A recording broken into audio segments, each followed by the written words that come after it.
darkness in it. That's the wrong one.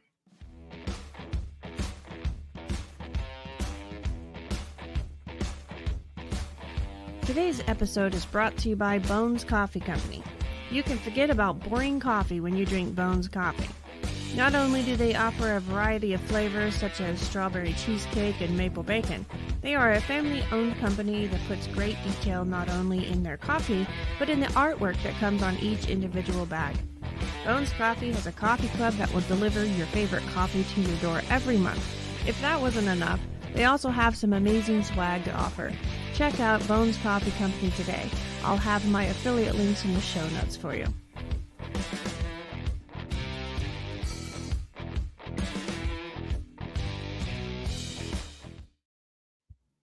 Hi guys, I'm Synova, your host for Synova's True Crime Tuesday. I have two of my favorite co-hosts on the line with me. I have Cricket Andrews, a fellow crime writer and victims advocate. How are you? I'm good. Hello, everyone. Thanks for joining.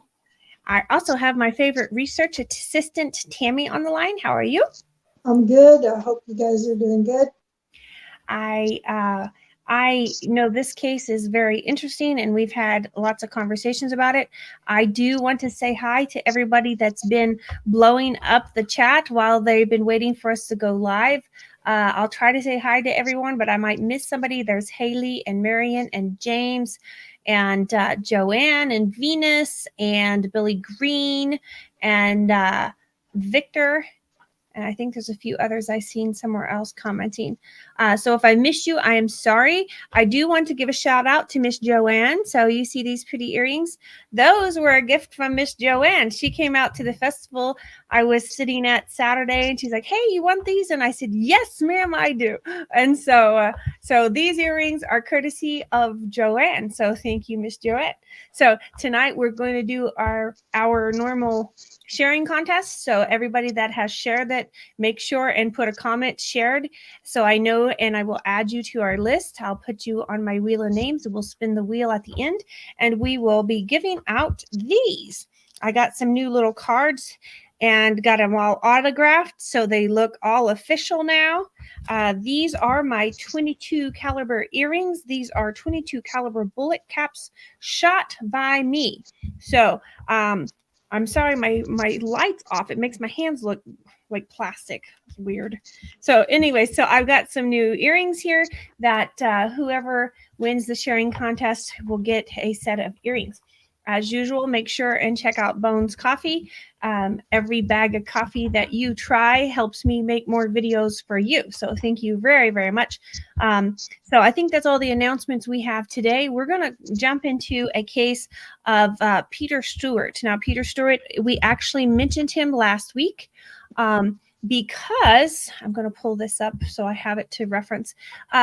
Because somewhere last week, if you guys haven't watched it, make sure and go back and watch last week's True Crime Tuesday. We were talking about a Native American man who was beaten and hung just before he was released from Humboldt County Prison in California.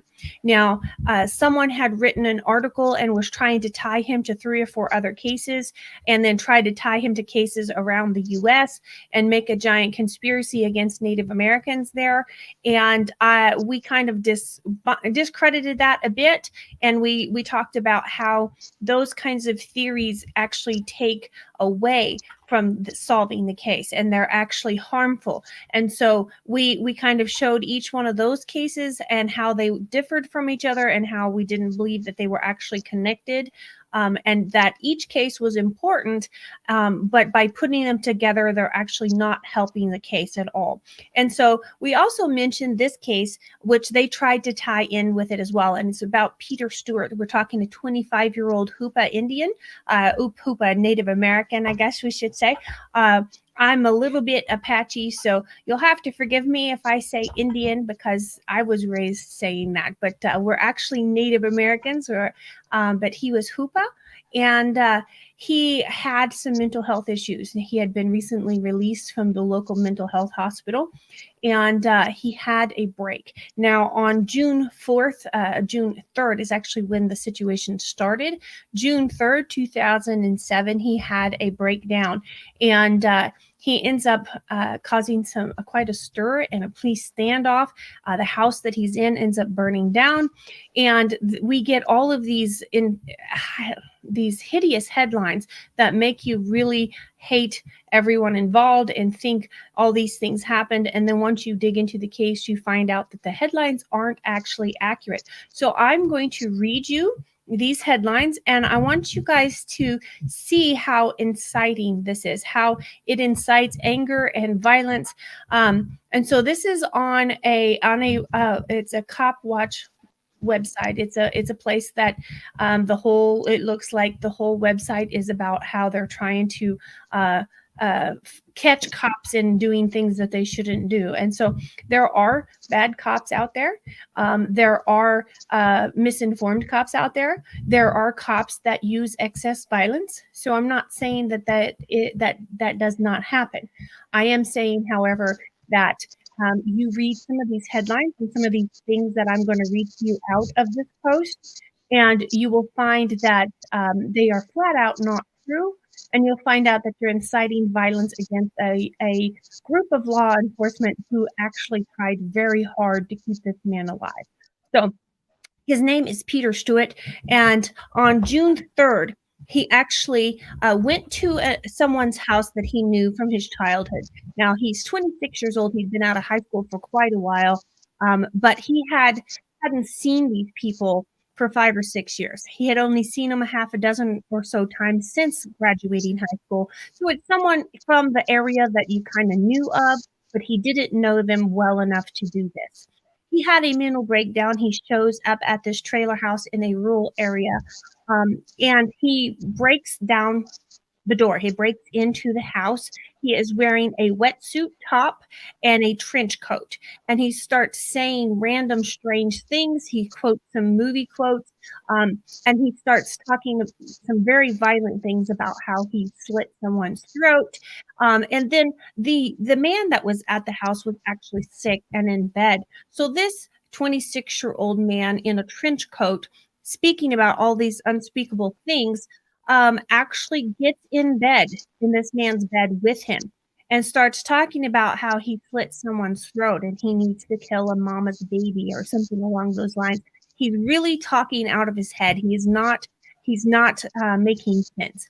Now, these people know that he does have some mental health issues. The woman gets out of the house. The woman gets out of the house and calls this man's mother. This man's mother is not in the area, so this man's mother calls the local police department and asks them to do a welfare check on her son. Now, she tells them about his mental health issues. She actually asks for a specific officer, but that officer is not there. So they do send 2 other officers to get there. So I'm going to read to you out of this article here, but I want you to realize that what I'm about to tell you, we're going to show you is not actually true. But I want you to see how when you write some of these things, you can literally incite violence. And so you have to be careful about what you read. You have to be, it's up to you to do your research, because this is the first thing that I read. And when I read this last week, I'm like, I'm doing a whole show on this one because this is horrible. And then I read and find out that half of the things that made me so angry last week aren't even true. Okay, so this is what this article says, and I'm going to read it verbatim so they can't say I'm twisting their words. Jacqueline Marshallin Alford, a Hoopa tribal member, is the mother of Peter Stewart, who was killed on June 4th, 2007. And Jamie Barney is a Humboldt County Sheriff's deputy who threw a pyrotechnic device into the window of the house while Peter Stewart was inside. Jacqueline Marshall Alford tells the story of her son, a generous and kind young man. On June 3rd, an ambulance was called to take my son Peter back to Semper Virens, I guess is how you say it, mental hospital in Eureka, talking California. An ambulance never came. What happened was police came flying into the yard where Peter was, brandishing their weapons, holding a gun to his head. The witness said, Peter said, "What did I do?" The officer said nothing. At that point, Peter ran back in the house. And then it continues on, and basically it says, going to skip on down. She says she was not allowed to approach the home to speak her son. There was no attempt to give Peter a cell phone to speak with his mother. There was no attempt at negotiations. They threw pyrotechnic devices into the house. The house caught fire and he died of smoke inhalation. Okay, so all of that tells you that this poor, pitiful, mentally disabled man was terribly abused by police. Now, I want you guys in the comments, I want you to tell me when you read those things, do you actually think, when you read those things, does it not make you angry towards law enforcement? I want you in the comments to tell me, when I read those things to you, this was a helpless, poor, pitiful man having a mental breakdown, needed to go back to the mental hospital. An ambulance was called. Instead, the SWAT team shows up and holds a gun to his head. Now, tell me that does not bother you. It bothers everybody that reads it. Cricket, how does that make you feel when you read something like that? It's really upsetting because what people read in papers and social media, it's when they're putting out false narrative because they want you to believe it's one thing, and when you look into it, it was nothing that they made you think it was. Absolutely. It's nothing, but it incites an anger towards law. Oh, yes. And we need to understand that for us, and I'm hoping everyone on the show and everyone that's watching the replay, we are all somewhat mentally stable. Of course, we're crime buffs. So does that make us mentally unstable? I don't, maybe. If you study true crime, maybe we're a little bit crazy. I don't know. But I'm trying to be sarcastic there. But here's the thing. When you say things like that, there are going to be people who take this to heart and they don't have the mental stability and they will react violently towards whatever they see as the threat. So this is where you get people who would attack a police officer because they've read things like this. Okay. So Tammy, do you agree with that? I mean, does that, to me, that insight, that sounds completely different than what we're going to talk about, doesn't it? If that doesn't make you angry, something's wrong, because the way they wrote it, it sounds really terrible. And that's not even the worst of it. No, so wait till they read the whole article and it gets worse. Yeah, it gets worse. And then, so you're going to see a couple newspaper articles in the Times Standard, and they're going to talk about how this poor, pitiful guy went up in flames and, all this, and none of this had to happen. And it was all the police's fault. And we're going to hear about all these things. And then you get this document, which I went ahead and printed it out. It is, see if I can get it close enough for you to read. Alford versus Humboldt County. Now, Alford, I'm probably not saying that right at all, but that's the mother. She actually tries to sue all these different departments.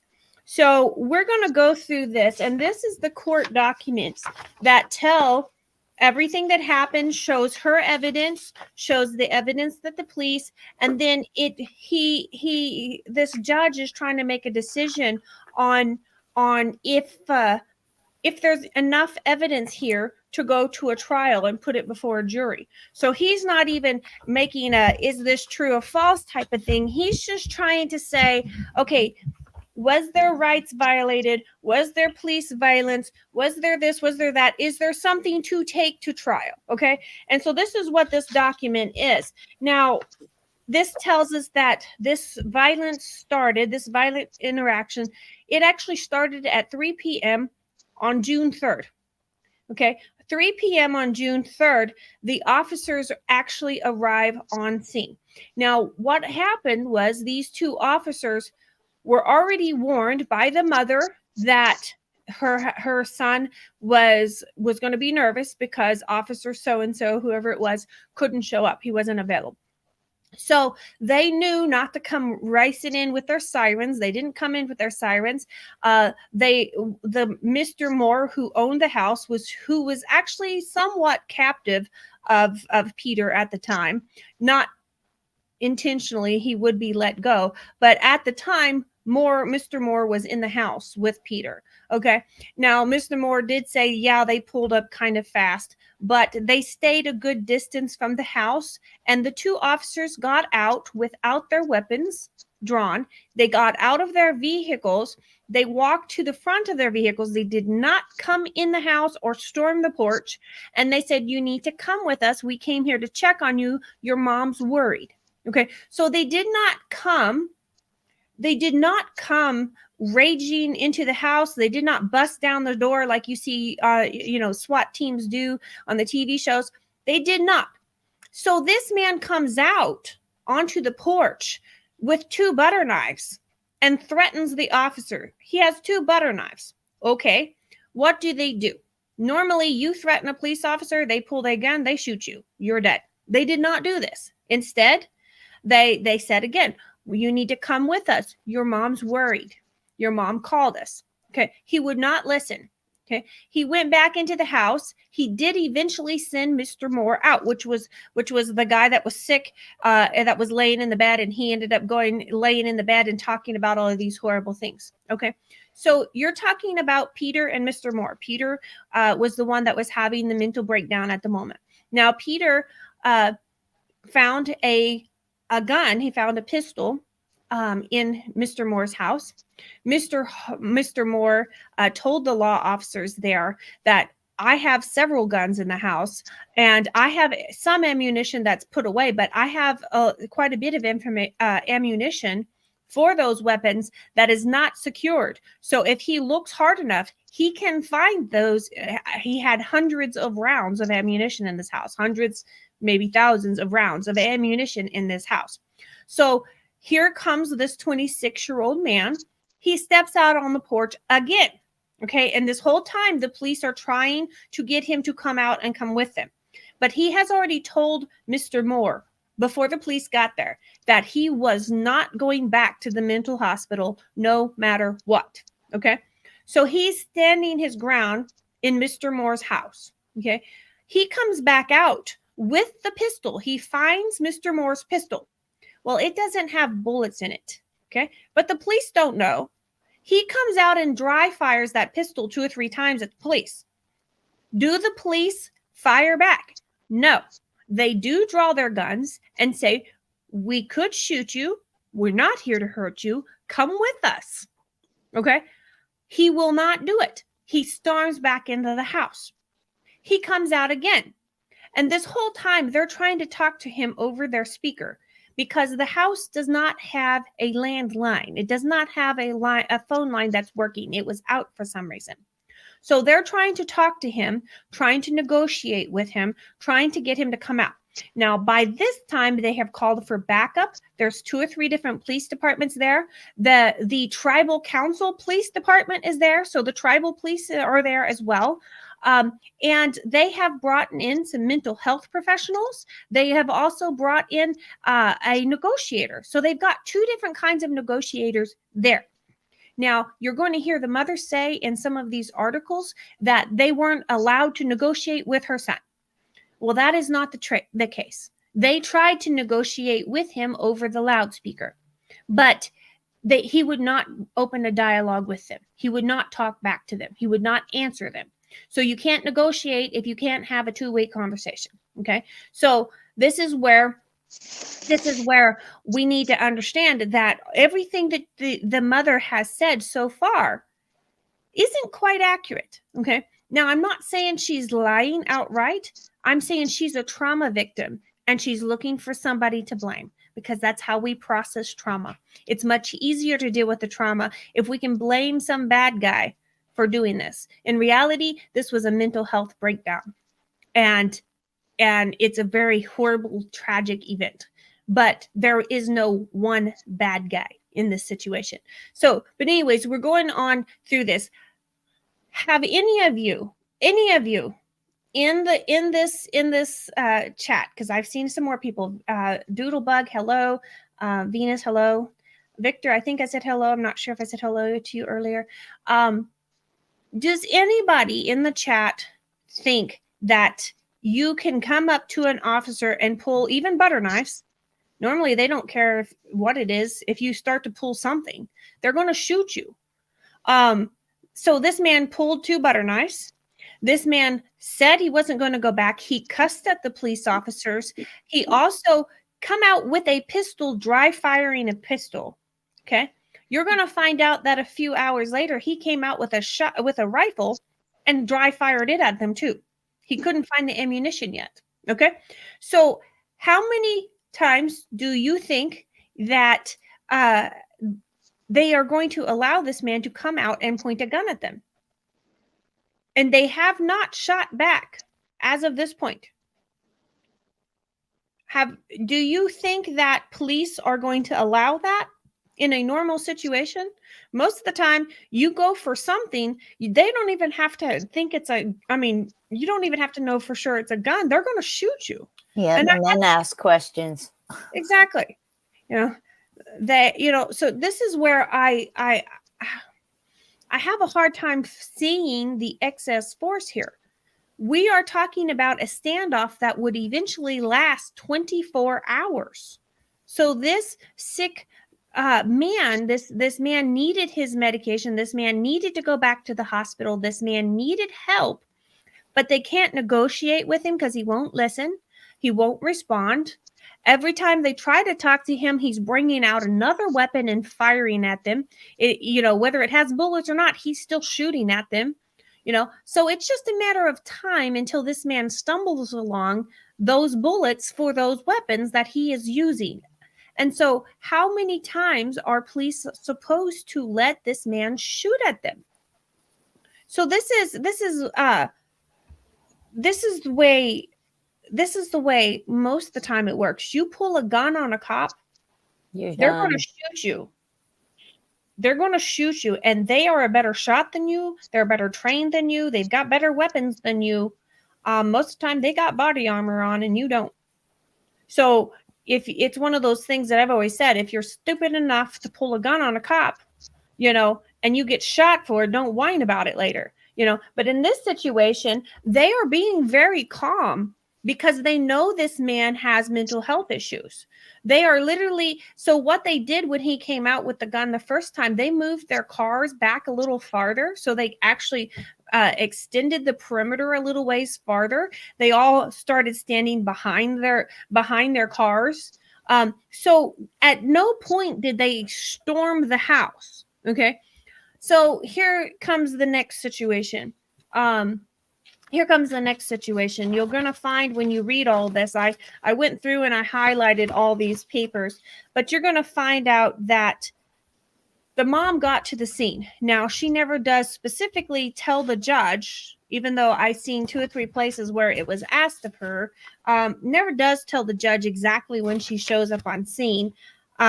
I contend that she had to travel to get there, or she wouldn't have called the police for a well check. If she was going to be 5 minutes away, she would have checked on her son herself. So, but anyways, by the time she gets on scene, she starts reiterating her son's mental health problems to all of the officers there, all of the negotiators there. They are very much aware of this. But by this point, by the time she gets there, this has escalated to a point to where that they are not comfortable sending a civilian in that perimeter whatsoever. It's an active shooter situation. By 6:30, they hear gunshots and 2 things, they believe 2 bullets hit one of the police cars. Okay. They couldn't find all the shell casings, so they don't have that for proof. And then everything in the house fire, just about everything was destroyed there. So they don't have the shell casings to prove it, but they know that 2 things hit the police car. And there were several officers from different counties and different things that all heard that at 6:30. And then again at 8:30, between 8:30 and 9, there was more shots that they heard go off. So here's the problem. While they're all doing this and the mother's pleading, trying to get a chance to go in and talk to her son, they can't allow her to go into an active shooter situation. So it doesn't matter how much she, if she talks over the intercom, whatever, that's fine. But they can't allow her to go into an active situation. What would the headlines be then? Police allow mother into an active shooter situation. She gets killed. What do you think the headlines are going to be then? Yeah. That's like asking a search team to go into a marsh in the middle of the night. Yeah. It wouldn't happen. No. It can't happen because safety for people always has to come first. The fireman's not going into a burning building if it's deemed too dangerous. Right. Well, and then they said that they didn't even try to negotiate with him. And this document says Lieutenant, I say Cabanita is how you pronounce that, testified that no negotiations could occur because Mr. Stewart would never engage in dialogue. So it didn't matter how much they tried to talk to him, he wouldn't answer. He would not respond no matter what. And his mental state, I don't think he could negotiate. Like he couldn't. That's like trying to negotiate with a 3-year-old about something. Right. Well, and they did the original tactic that they did when they approached it the first time was, hey, we're here because your mom called us. So they tried to handle it with kids' gloves. They're like, okay, yes, we're police. We might be scary, but we're not here to hurt you. We are here, because your mom's worried. So they tried to bring mom into the conversation from the beginning and say, hey, your mom's worried, come with us so she won't be worried, so they tried to do those things. And so this is where I find it just escalates even more. Tammy, you have something to add before we move on? No, I don't. Okay. So here's where it steps up a notch. So they've already been here for hours. They've already been here through the night. They've already been dealing with this guy for quite a while. They've even had some shift changes with the officers. And then all of a sudden, before that, about 11 a.m. the next day on June 4th, 2007, they start throwing in some tear gas into the house, trying to smoke him out, trying to get him to come out. Okay. Now here's where it goes, where it gets bad. So you're starting at 11 a.m. and the last one was thrown in about 2 o'clock. So over the course of hours, it says that they threw almost 30 canisters in the house. So the mother was complaining, saying they threw in too many canisters. Well, those canisters, you have to understand, only cover so many square feet. So they had to throw in so many to cover the house. But then you also need to realize they were throwing these in for the course of 3 or 4 hours. So they throw it in, and then they throw in another one. So this wasn't like they were bombarding this house with some kind of cannon fire with all of these tear gas things. So they were doing their best to get this man to come out, and nothing they did was working. Well, just before 3 p.m. on the 4th, so this is 24 full hours later, they noticed smoke in the house coming out of one corner in the windows of the house. Now, they call the fire department, but by the time the fire department gets there, the house is too far gone. Okay. Now you have to understand the house is already engulfed in flames. You have to understand they have hundreds, potentially thousands live rounds in that house overheating. Now, when a bullet overheats, it doesn't send off the projectile like normal because there's no firing pin. There's nothing to hit the end of it. Okay. But it will explode and it will burn hotter than standard fire because it's black powder. And if you have 1,000 of those, it's going to explode and it's going to cause a raging fire. Okay, so you've got the danger of the house being too engulfed. It's a trailer house. Okay, trailer houses go up real fast, real easy. Okay, So you've got a trailer house. You've got a trailer house, so that makes it dangerous already because they burn faster than normal. They're not as structurally sound, so they fall apart faster than normal. So that is a danger for the officers. It's completely engulfed, so that is a danger for the fire department. But then you have all of this black powder igniting as we speak, so that's a danger. Besides the fact that they still have an active shooting situation. So by the time the fire department gets there, it is determined between the fire department and the police department that they can't go in. Okay, so this is something else that the mother uses against the police department in all of the media, and tries to get this judge to agree with her, and said, they first of all, the article says that she called an ambulance and the police showed up. That's not true. You'll find out in this document she called the police herself. She didn't call an ambulance. She called the police herself. Okay. So she called the police. She didn't call an ambulance. You'll also find out that she wasn't there right at the beginning of all of this. By the time she got there, the whole thing had gone out of control. You'll also find out that when the fire trucks got there, she says the fire department wasn't even allowed to go in to help them. They wouldn't let me in to talk to my son. They wouldn't let the fire department in to put the house fire out. Okay. All of that sounds hideous and terrible, and yet it's not all completely accurate. Okay. She wasn't there when everything was somewhat calm. Now we're saying somewhat calm because this man had already threatened the police with butter knives and 2 weapons. So that was somewhat calm. By the time she got there, this was already an active shooter situation. So she couldn't go in. There's rules and regulations. You're not going to send in a civilian into an active shooter situation. It's not possible. Okay. They're not going to send in the fire department because the fire department had several things already that said that this house fire was too dangerous for them to go into. Now, in the movies, they jump through burning walls. They do all that's the movies. Okay. These firemen want to go home to their families. These firemen aren't going to go into a situation where they're going to get shot, where they're going to get burned up by a black powder fire that they can't control. They're not going to do that. Okay. They're going to be heroes. They're going to step in and they're going to put themselves at risk to save you. But they're not going to do all that if there's a good possibility that you might get shot in the head from the guy you're trying to save.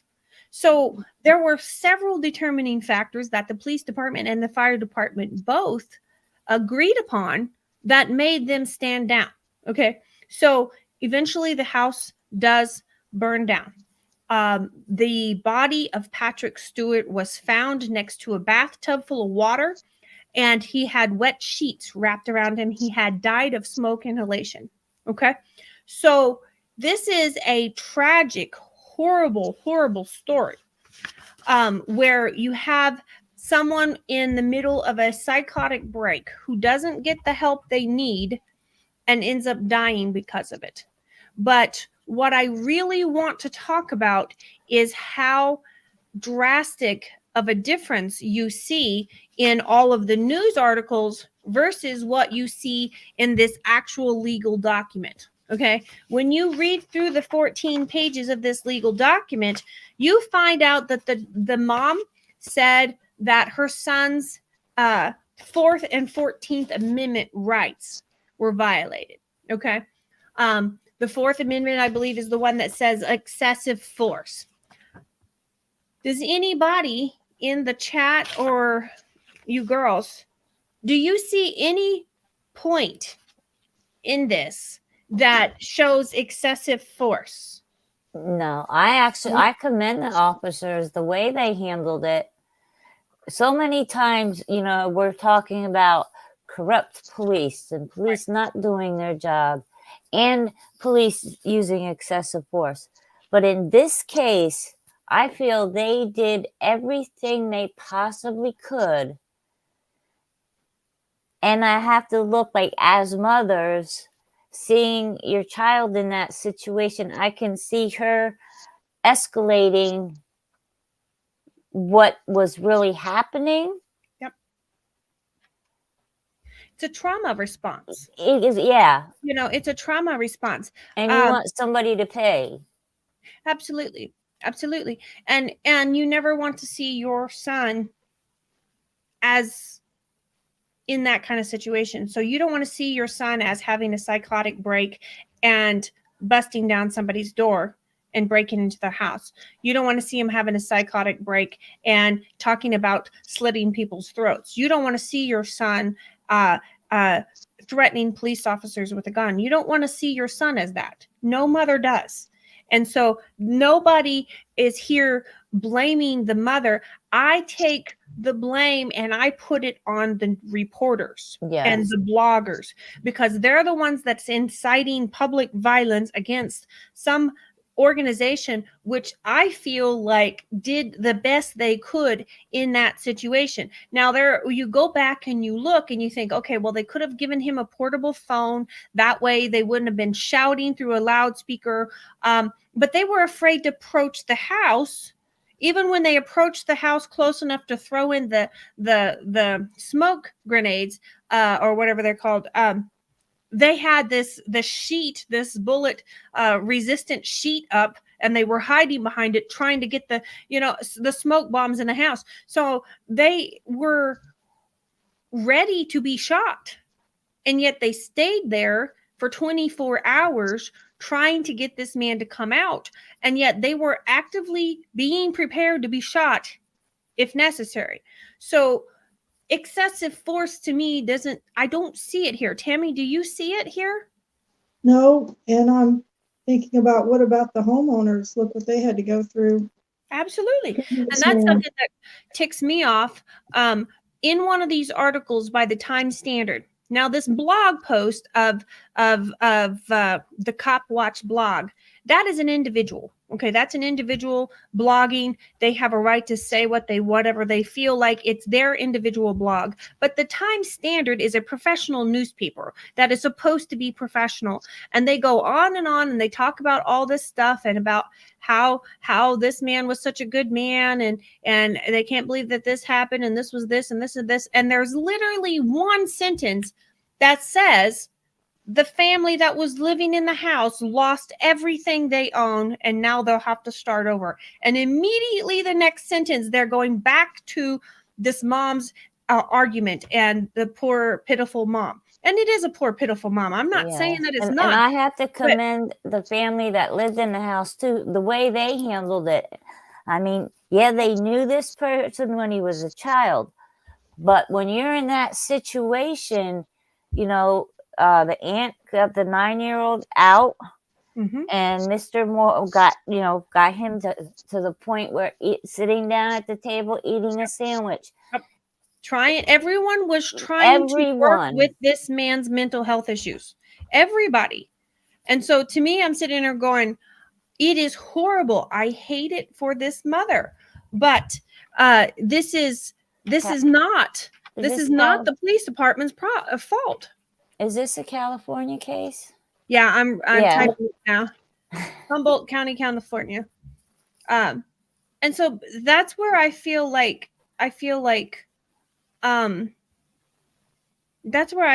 this is, I don't blame the mother.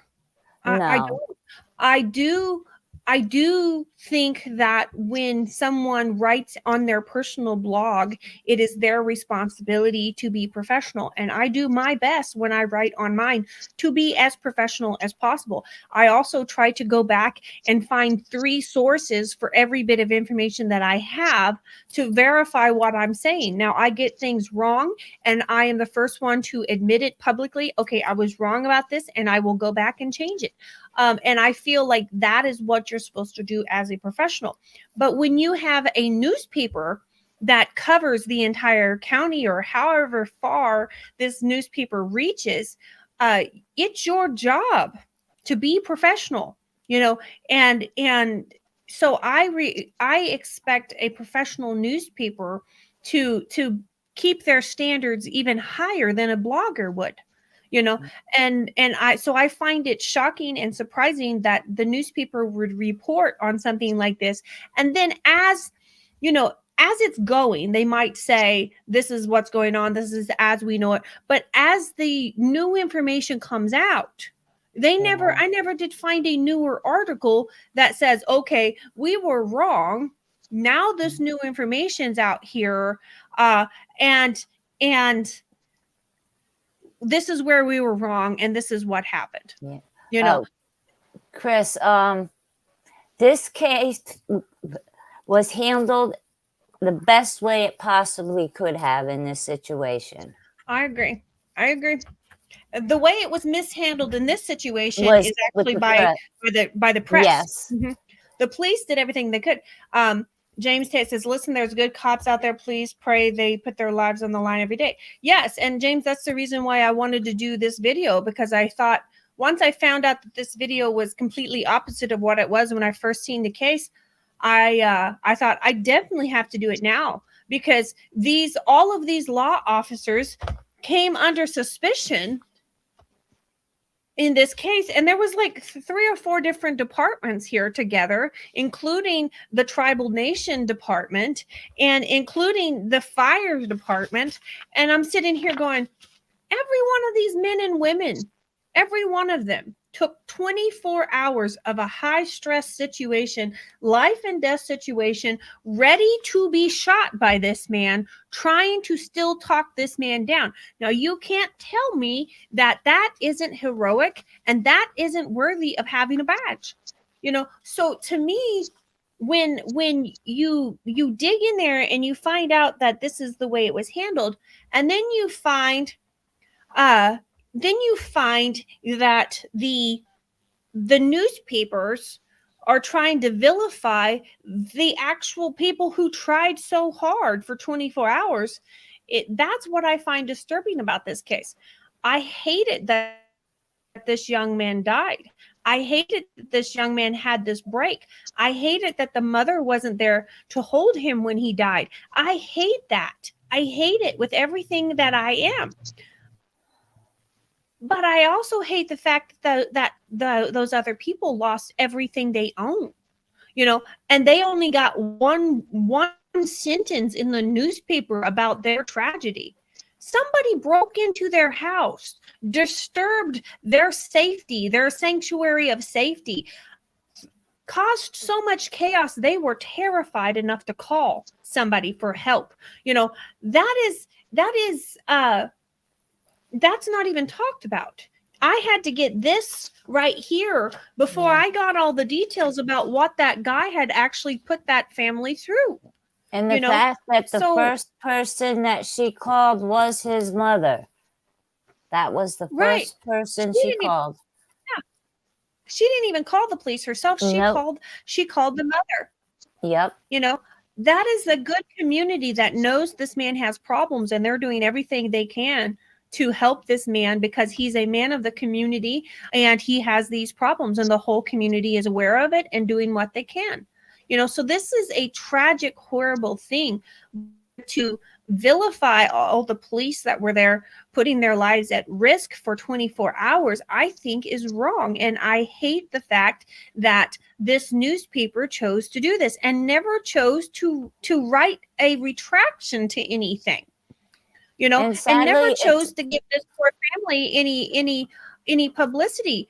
You know, it would have been nice if they would have wrote something about the family that lost everything they have, and maybe they could have put some kind of charity support together to help them rebuild. But nothing of that was done. Yeah, maybe they should focus on the mental health facility that he just gotten out of, or what they're doing with people like that.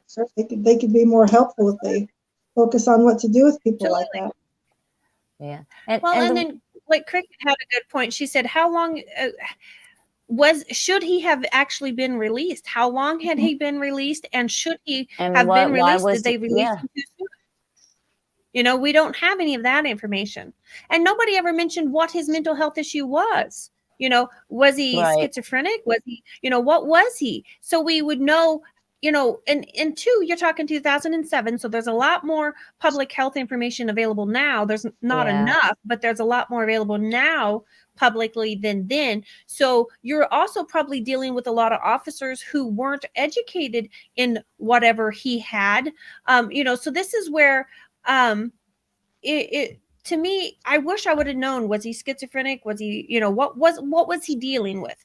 And then we could kind of have kind of do our behavioral analysis and figure out, how they could have done different. But nobody reported on that. They just wanted to report how terrible the police were. Now, I will tell you, this judge's ruling was that she had nothing to complain about. She had one thing that she could actually complain about to take before a jury. Go ahead, Cricket, and then I'll talk about this. I was going to say, now with the press, here's the problem. It is so easy to attack cops. I mean, as crime people, when we see things like that, that's the first thought. The cops were messed up. But you do have to dig, because if you don't, you're going to believe that narrative that the press is putting out there, and it doesn't solve anything. It just creates more problems. Absolutely. And see, that's where I feel like this case, Tammy and I talked about this. We feel sorry for the family that was victimized by this man too, and in all reality, Marion, no, I do not believe he was in the service, because all of the obituary stuff that I read that was written by the family, nothing was ever said about that. There's a lady with this. Chris, you'll have to send me more information by email or messenger or something to look at that case. So this is where I wanted to get to. The only thing, there was somebody contested and said that the type of device that was thrown into the house, it was pyrotechnic, and wasn't fit to be thrown indoors. It was an outdoor crowd control mechanism. And there was a little bit of a discrepancy in some of the testimonies. And so the judge dismissed everything else that she had to say and said, okay, that's one thing that if it was the wrong one, you can take before a jury. So this cop who had done everything he could to follow his job and do what he was supposed to, he was drugged to court. So you have his name was Jamie Barney. Okay, so this cop is the one that threw in the smoke bombs, and so they drug him to court. It was a civil suit, and so he went to court and had to defend himself, and all of the police departments, all the fire departments, everybody came to his defense, and everybody gave their evidence on what exactly he threw in there. Was it, justified for him to throw that in there? Who gave him the orders to throw it in there? All of the information. And he was cleared of everything. And so they did put it before a jury. They put all their evidence, and it was a unanimous vote. The cop did everything he could he should have done, and he didn't cross any lines. He didn't knowingly throw in anything in there that would, because the argument of the mother was, well, if they hadn't thrown that stuff in there, it wouldn't have caught fire. And to the best of their knowledge, nothing they threw into that house actually caught fire. And so it's just assumed that Peter started the fire. And so this is where I kind of agree with Greg. I think it was that said it. It's the S word by cop. And I have a feeling that that's exactly what it is. I was looking for my cartoon sign. You lost it already? Yes. So here it goes. YouTube don't let us say that word. So here it is. Here it is. I can't even spell it right, or YouTube gripes at me. Speaking of April. Hi, April. The Durante Martin video that I just did on the crime scene, I ask that you all go and look at it. YouTube has partially banned that video. I have done 3 different videos on Durante Martin, and they have tried to ban each one of them. Now, this video, you have to be over 18, and you have to take the time to sign in and say you're over 18 before it will show you the video. There is nothing wrong with this video, but now the viewership is going to be cut down drastically because if you're 18 and over, YouTube won't recommend it to anybody. You have to go search for it and sign in and prove you're 18. So I ask everybody that's watching this video, go watch that video. It's where I go over the crime scene and everything wrong with Durante Martin's crime scene. I ask you to go watch that so there's still some views on that, because I have shared that to my entire platform. I've shared it to everyone's platform that has given me permission to share to their platform. So it should have gone out to over 1 million people. And it did go out there, but YouTube has partially banned it. So I ask you all to take time to go watch that video so it still gets the viewership that it needs. But in this situation, you can't say this word or you will get banned. So I literally had this sign in that video, and they still tried to ban it. So please go watch that. Let's go see who... April says, anymore, it's hard to tell who's telling the truth, who's wrong or right. April, we kind of talked about that, and the courts can block evidence. I know, I hate that. April, that's kind of what I'm talking about this week, and what I hope everyone watching now and watching the replay will get from this video. You can't believe, you can't believe everything that you read. It's up to you to do your own research.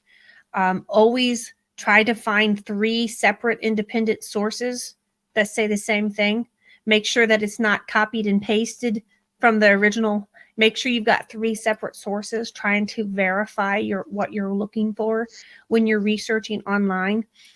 Always keep an open mind, because you will find things that make you question the narrative. And if you find several things questioning the narrative, then I suggest you take a good, strong look at it, because it could actually be it could be untrue, or what's worse than untrue is actually the partial true. Okay, the partial true is actually even worse, because you see a little bit of truth in it and you just automatically take it all. And so I suggest all of you, every time you go into any of these cases, really research hard and then use the brain that God put in your head to make your own decision. Don't be manipulated by somebody else's opinion. Marianne, please put a trigger warning on it. I'm not sure what you're talking about there. I think she meant the Durante video or something. Yeah, I did everything I could. I even used this. I'm reduced to being Wile E. Coyote here from a cartoon character, and you can't even spell the word correctly or it will ban it. So I put on all these cartoon words like it's a cartoon cuss word. And I'm like, YouTube thinks that if you say this word, you're encouraging it. And I'm like, no, that means you're encouraging mental health issues if you will not talk about this. Okay, so, oh, he says it means when you share it. Absolutely. So, guys, I have put the YouTube link to the Durante Martin video in the comments. Everybody, I ask you to please go look at that, because he's not going to get the justice he needs. I really feel like somebody's watching my channel and reporting my Durante videos, because the only videos I've ever got flagged on are Durante's videos. So I ask you to, everybody, watch it while it's still on there, because I may have to upload it to Rumble, because they are actively trying to ban everything I've posted about Durante so far. So it's funny, I kind of thought you liked Willie with the sign. Yeah. So the thing with it is it's ridiculous that people that write articles like what we just read are not censored in any way. That article was not censored. There was 3 or 4 articles that I read total, and none of them were censored. But yet someone trying to tell you the truth on YouTube is constantly being censored. And so that should make you question the narrative. So that's where I'm at there. Okay, so do we have anything else to say? I'm going to run my ad at the end because I forgot to run it in the middle. The ad is for the audio book for this book. Okay. It sounds excellent. And so if you like to listen to your audiobooks, make sure and check out that. That will be available. Guys, do you have anything else to add before we do our sharing contest and then run to that? Well, I'm going to say hit like, subscribe, and keep sharing the stories. Absolutely. Keep sharing. And then somebody had mentioned it. Yes, I am going to Jeff City to speak at the Capitol in the Rotunda. I'm going to be going there.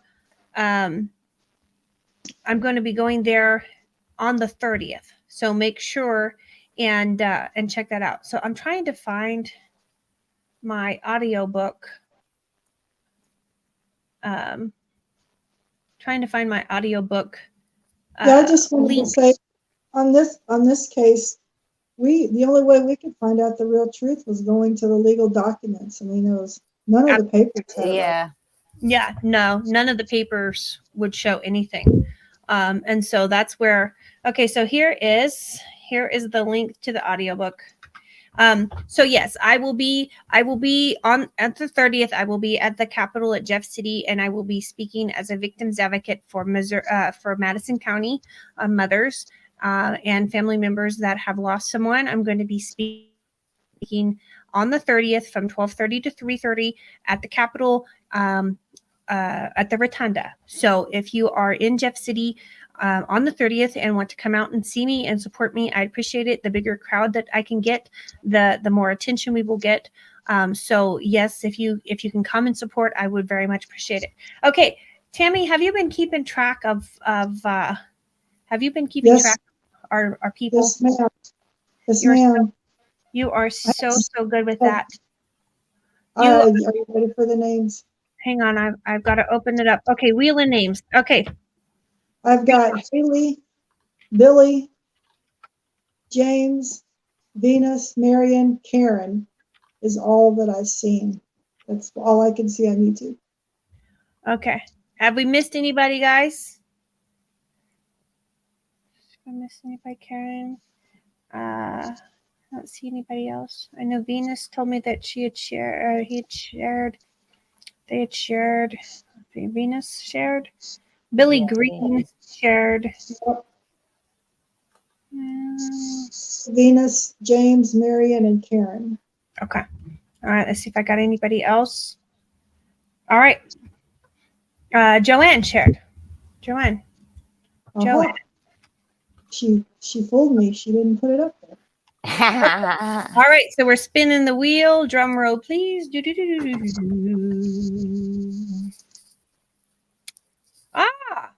James. Congratulations, James. James Tate.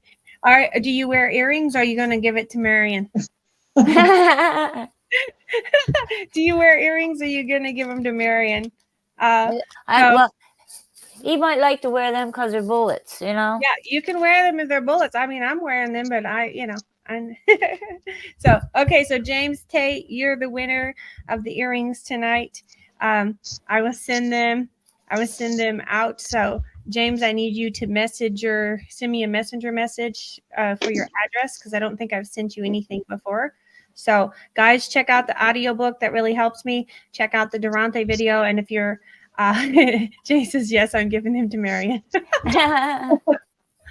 Okay. All right. Well, guys, I appreciate it. Girls, tell everybody bye before I run my commercial. Have a good night, everyone. Bye, everybody.